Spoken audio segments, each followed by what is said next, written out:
மேனில் உறங்காது பூக்கொண்டு துப்பார் திருமேனி தும்பைக்கு அன்போதும் தப்பாமல் சார்வார் நமக்கென்றும் அல்லல்வோம் வழிவினைப்போம் அள்ளி வீட்டில் பிறந்த தள்ளிப்போம் போகாது இருப்போம் நல்ல குணமதிக்க மாமருனை கோபுரத்தில் விற்றிருக்கும் விநாயக பெருமனை கைதொழுதாக்கால் வந்த வினைகள் அகற்றிடும் என்றும் பாலும் தெளிதேனும் பாகும் பருப்பும் இவை நாளும் கலந்துவதற்கு நான் தருவேன் கோலம் செய் தொங்க கிரிமுகத்த தோமணியே நீ எனக்கு சங்கத்தமிழ் ஒன்றும் தா தா என்று அம்மை எப்படி பாடினாரோ அது போன்று இந்த வள்ளியாகப்பட்டவள் விநாயக பெருமானை வணங்க வேண்டும். எப்படி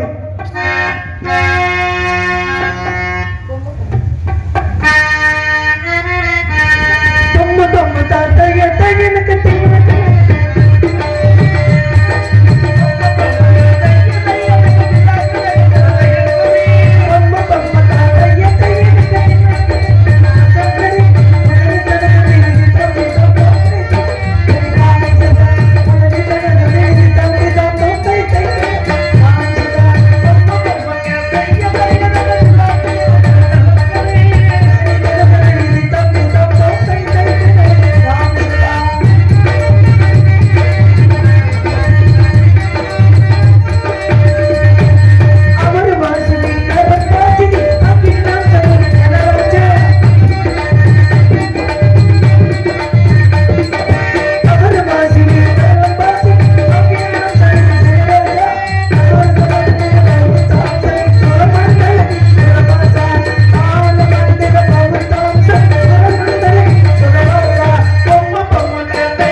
ஹலோ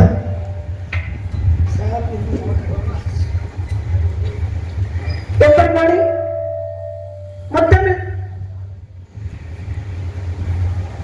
ஹலோ சவுண்ட் வருதுனே குறைக்கிறேன். முருகா எம்பெருமானே முத்தமிழ் சங்க தலைவனே தத்துவம் நிறைந்த தலைமகனே தியாழ்ந்த பொருளே மூலப்பொருளே சத்தியின் மகனே சங்கடத்திற்கு வந்த கருணை கடலே கலிமுக தெய்வமே குறிஞ்சிவன நாட்டில் கொல்லப்பட்டு வந்த நிலங்காக்கும் வரும்பது செல்வமே அற்புத ஜோதியே மகமாக கிளைந்திட முகமாறு பிணிந்த வல்லபிரான் அகவகை மனிதர்களை நின்று ஜெகமாலை நின்று தேங்குவதை எல்லாமலை இறைவா மாயை நீக்கி மனிதர்களை படைத்து எங்களை வாழ வைக்கும் கந்தா கடம்பா கதிரபுடி வேளா கார்த்திகையா என்னால் உன்னை வணங்கிக் கொண்டிருப்பேன்.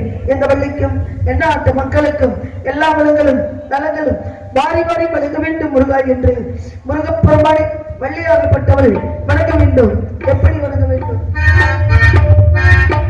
திருப்பரங்குன்றத்தில் முருகா திருத்தணிமலை மீது எதிரொலிக்கும்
என்று ஐவகை நிலங்களிலே குறிஞ்சி நிலமான இந்த நிலத்துக்கு சொந்தக்கார முருகப்பெருமான் அழிக்க முடியாத சூரபதமணி அகங்காரத்தை ஆணவத்தை அழித்து மயிலாகவும் சேவலாகவும் வைத்துக் கொண்டு தனிகையிலேயே வந்து கொண்டிருக்கின்றார்.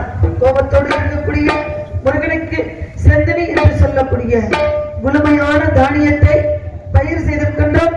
அதை அறுவடை செய்து முருகனுக்கு விளைத்தோம் என்றால் மனம் குளிர்ந்து இந்த வள்ளிக்கும் எந்நாட்டு மக்களுக்கும் என் சான்றோர்களுக்கும் காட்சி அளிப்பார் என்ற ஐதீகத்தின்படி நம்பிராஜனுக்கும் நங்கை மொழிக்கும் வளர்ப்பு மகளாக பிறந்து கானம் பாடிக்கொண்டிருக்கின்றேன். முருகனுக்காக காத்து கொண்டிருக்கின்றேன். அவரை எப்படியெல்லாம் நினைத்துக் கொண்டிருக்கின்றேன் என்றால்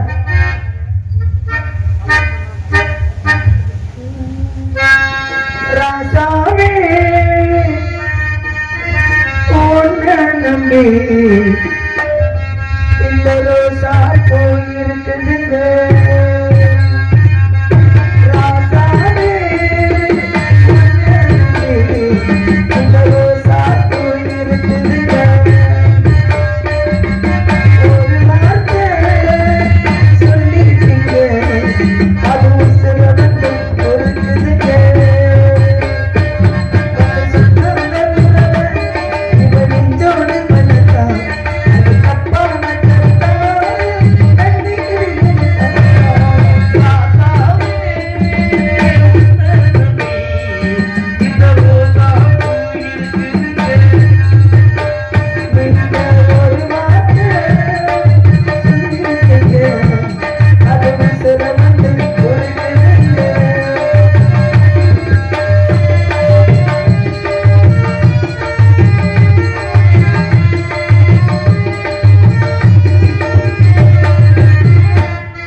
என்று வழி மீதி வெளி வைத்து காத்துக் கொண்டிருக்கின்றேன்.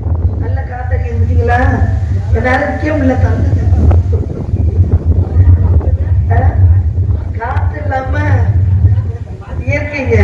இந்த காத்துகள்லாம் பட்டா நமக்கு உடலுக்கு எந்த நோய் நொடியும் வராது. எல்லாம் கிராமத்துலதான் கிடைக்குது.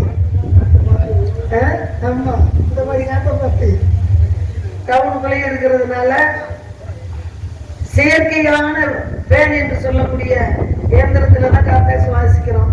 அதெல்லாம் நல்லதா? எவ்வளவுக்கு எவ்வளவு நம்ம உடல்ல இருக்கக்கூடிய அந்த நீர், கெட்ட நீர் என்று, வேர்வை நீர் என்று சொல்லக்கூடியது வெளியில வருதோ, இந்த ரத்தமாகப்பட்டது சுத்தமாகும். உடம்புல எந்த நோய் நொடியும் வராது. ஆத்தா என்னால கொஞ்ச நேரம் ஃபேன் இல்லாம இருக்க முடியாது அப்படின்னு சொல்லி ஏசிலையும் ஃபேன்லையும் வீட்டுக்குள்ளேயே இருந்தா என்ன ஆகும்? உடம்புல உணவு சாப்பிட்டா மலம் ஜலம் அப்படின்னு சொல்லுவாங்க.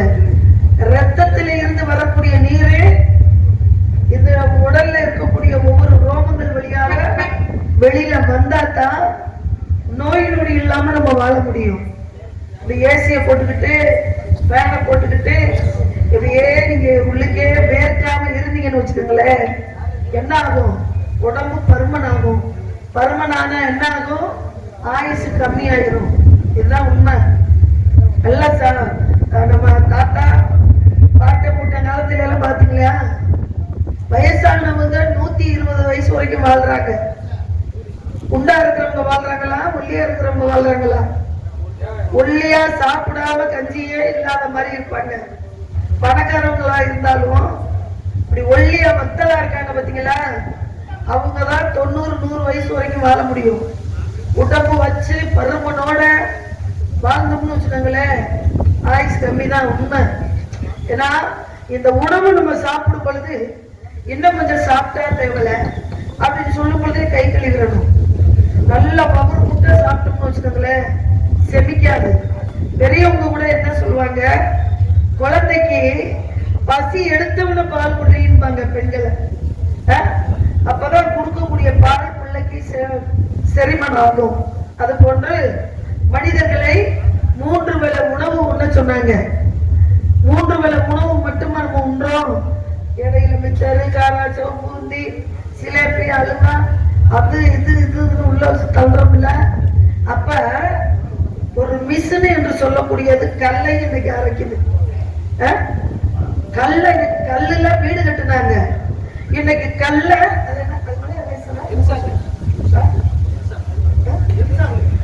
கல்ல அரைக்குது.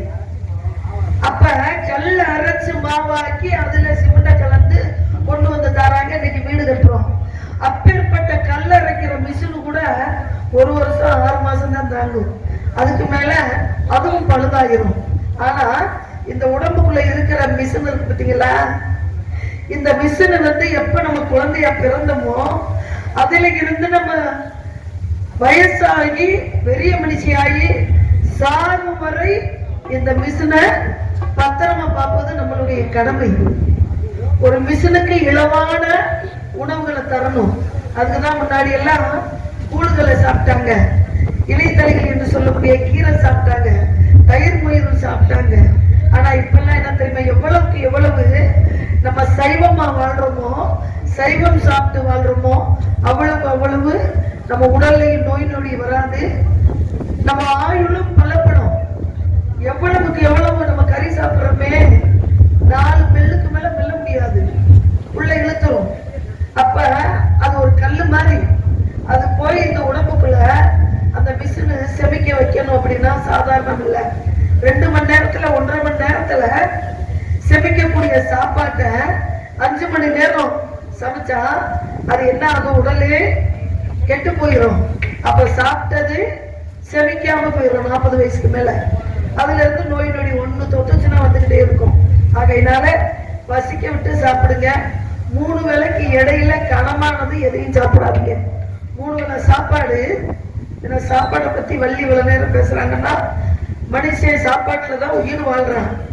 அந்த உணவை சரியான நேரத்துல சாப்பிடணும். காலையில 9 மணிக்குள்ள முடிச்சிடணும் காலை சாப்பாடு. 1.5 மணிக்குள்ள, அதிகபட்சம் 1.5 மணிக்குள்ள 12 மணில இருந்து மதிய சாப்பாடு. 7 மணி 6 மணி 6:30 இருந்து 7:30 இரவு சாப்பாடு முடிக்க வைக்க சொல்றாங்க. 2 மணி நேரம் 3 மணி நேரம் கழிச்சு உணவு உண்ணு தூங்க சொல்றாங்க. அதெல்லாம் நம்ம செய்யறோமா? வயிறு நிறைய 10 மணிக்கு சாப்பிட்டு அப்படியே சாஞ்சிடுறோம். அப்ப வயிற்றுல இருக்கிற சாப்பாடு என்ன ஆகும்? நம்ம தூங்க தூங்க தூங்க தூங்க உடல் அந்த சாப்பாடை அப்படியே தோலை இழுத்து உடலை வைக்க ஆரம்பிச்சோம். இது உண்மைங்க. நான் சொல்றது உண்மைன்னா கைத்தட்டுங்க, இல்லாட்டி இருங்க. உண்மை. அதனால என்ன சொல்றேன், டீ காபி சாப்பிட்டுக்கங்க. டீ காபி அதிகமா சாப்பிடாதீங்க. வெள்ளை என்று சொல்லக்கூடிய சீனி இருக்கு பார்த்தீங்களா, மனிதனை சீக்கிரம் கொல்ற ஒரு ஜீவனே அதுதான். இந்த சீனியை எவ்வளவுக்கு எவ்வளவு நீங்க குறைக்கிறீங்களோ ஆயில் பலப்படும். உணவு 3 வேளை உணவுக்கு இடையில எந்த விதமான கனமான உணவும் சாப்பிடாம நீங்க வாழ்ந்தீங்கன்னா நீடூழி 100 ஆயுசுக்கு வாழலாம் என்று சொல்லி முருகப்பெருமானுக்காக சிந்தனை விதைத்திருக்கின்றோம். அதை அறுவடை செய்து முருகனுக்கு விடைத்தோம் என்றால் மனக்குளிர்ந்து மக்களுக்கும் இந்த வள்ளிக்கும் காட்சியளிப்பார் என்ற ஐதீகத்தின்படி நம்பிராஜனுக்கு நங்கை மகனுக்கும் வளர்ப்பு மகளாக பிறந்து முருகனுக்காக நான் வளர்ந்து இங்க வந்திருக்கேன். அவரை மனசுக்குள்ள எப்படி நினைச்சிருக்கேன்.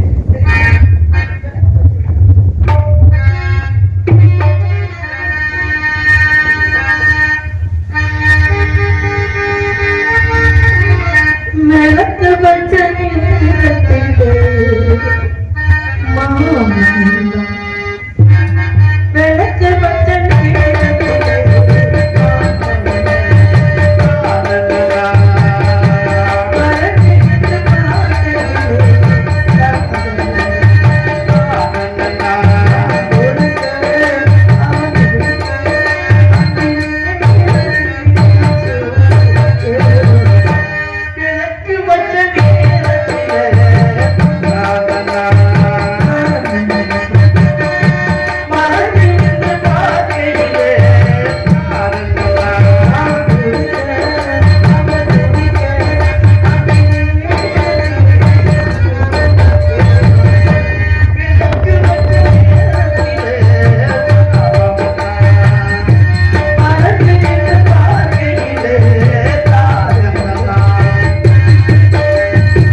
வச்சு அவரையே திருமணம் முடிச்சுக்கணும் அப்படின்ற எண்ணத்தோட நான் வந்திருக்கேன்.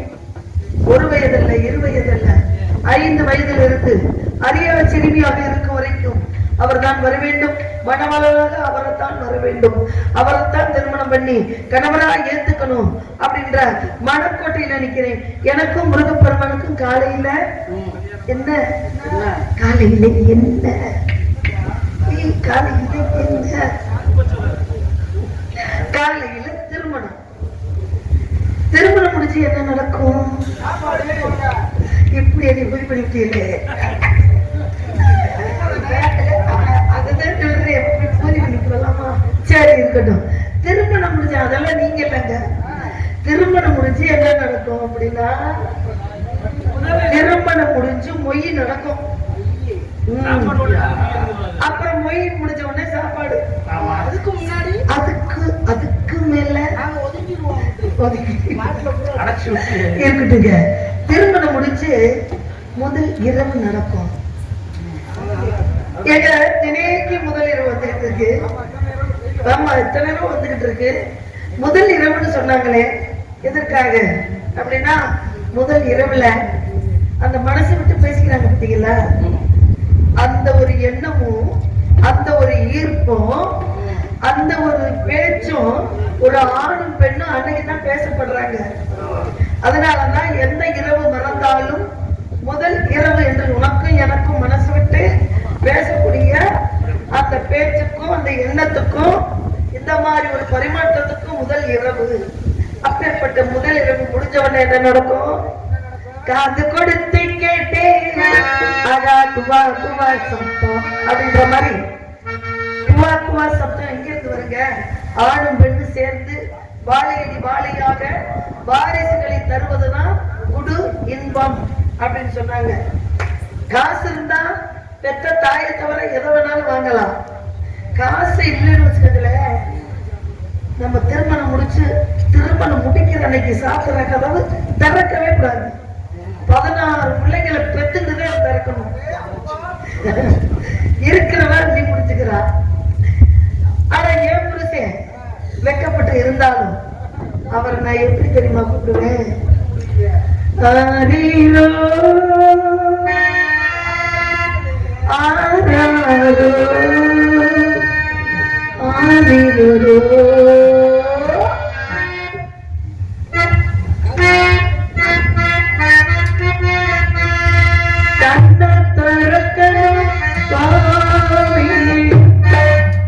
கைய பிடிக்கணும் சுவாமி, கண்ண துறக்கணும் சுவாமி, கைய பிடிக்கணும் சுவாமி, கண்ண துறக்கணும் சுவாமி, கைய பிடிக்கணும்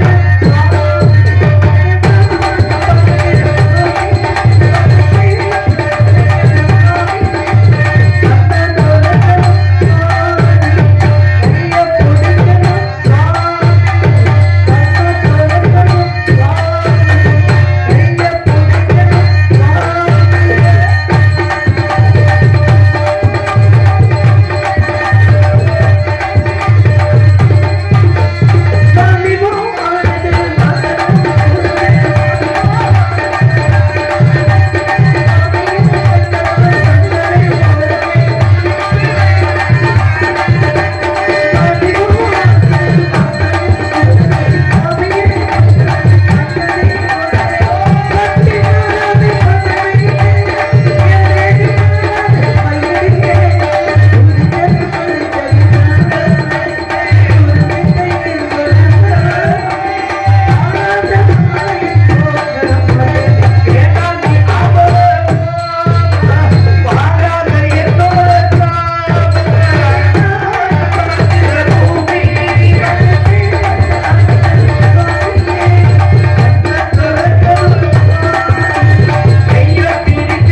வருவார்.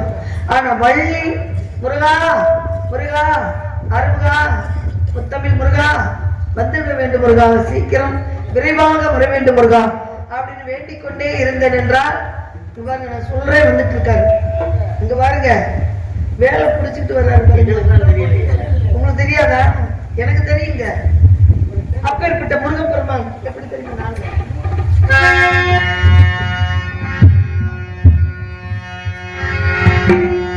மறைந்திருந்து பார்க்கும் மரபம் என்ன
Thank you.